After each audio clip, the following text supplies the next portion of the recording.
All right, we start obviously by identifying ourselves and the content. This area over here, it's called here in this format the queue. This is the place where you can either organize your material by putting down the headline and subsequent subheads, things to simply take you through the chapter and let you refer back to certain sections of the book, and your notes will refer to it. So, for example, I'll just pick up here. Here's a section of the book that talks about an artist by the name of Klaus Schluter. So that I can always go back to.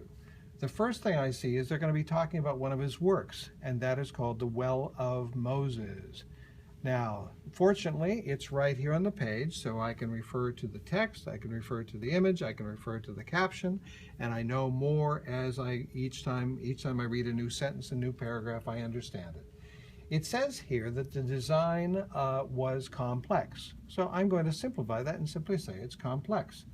It says it was used to support a freestanding image of Christ, and so that tells me something else I need to put down there as well, because now I know that whatever I see is only part of the sculpture and it once had additional material. Freestanding meaning that it was fully in the round.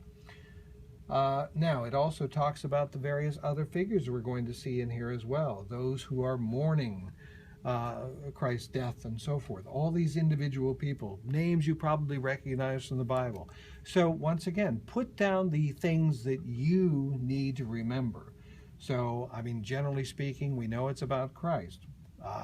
You might want to put down Moses, who is present in this piece, and King David is there, and several other Old Testament prophets. So that may be something you wish to put down. Remember, you're not reading for every detail, you're reading for sense. So allow yourself to read through, picking out only the portions you would, and writing those points down. Whether they are in bullet points or standard notation, it doesn't matter, it's up to you. Okay, going forward in the text, I'm going to pick out a couple of other points. Obviously, you would not want to watch me do the entire process because that would take a lot of time, your time and my time.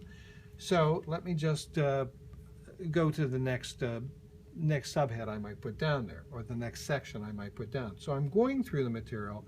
I've seen a lot of material. I've put down a great many notes. Now I come out to pick out a new thought. It says here, Schluter, the artist, looked at the human figure in new ways.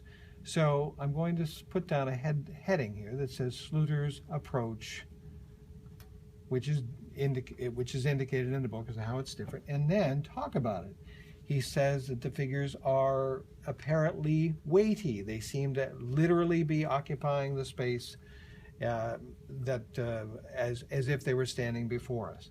It says that they have lots of drapery, voluminous drapery, which means, of course, it's very full, and shows lots of arcs and cascading lines. So all these are the kinds of things I want to remember, so that if somebody were to ask me, hey, what's that work about? I can say, oh yeah, Klaus Schluter, I remember him. His figures are freestanding. They seem to be very present before me. They have lots of folded and hanging drapery, and they create lots of line. If we follow our eyes and let them loop and drop and so forth, it creates a lot of visual interest.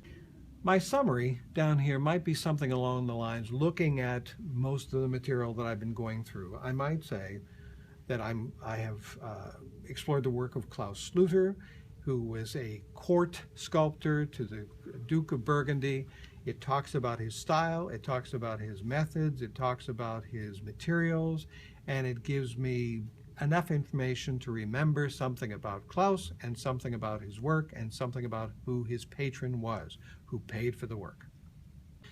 Okay, when we come to the end is your reflection. The end is when you really show that you've taken in the information, you've made sense out of it for yourself, and you're going to tell us what it meant to you by connecting it to events in the world or events in your own life.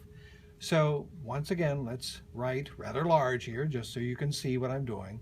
Number one, this is your 5th page, this is your reflection, and you're going to approach it in 2 ways. The first of these is text to world. And in this, which should be 3 to 5 sentences where you begin to develop your ideas, I'm going to go back here and say, look, this is a fountain, or it used to be a fountain, and the water that surrounded it was representative of the water of life. Because remember, above this statue, there used to be another statue of Jesus Christ. And so people saw Christ as the water of life. A fountain made sense. So when I look at this, I think to myself, well, other fountains, other places, other works of public art reveal the meaning of values in a particular society at a particular time. Now, that's straightforward enough to find some other place that this sort of work has been done. Sometimes a harder thing to do is to connect it to yourself, but that depends on what you've done and where you've been. For me, I'm lucky enough because I've been able to visit many sorts of public monuments. And I think back to myself, have I been to a fountain where statuary was created to celebrate public values in the same way that this one was? And I did. I once went to Rome, and in Rome, I visited one of the most famous fountains, the Trevi Fountain. Now that Trevi Fountain is very famous for a lot of reasons. A lot of people visit there, and a lot of people go and throw coins into the fountain to connect themselves back to their experience. So, and I remember that experience because it shows me what was important in Rome at that time to those people, but I can connect with it because it was my personal experience.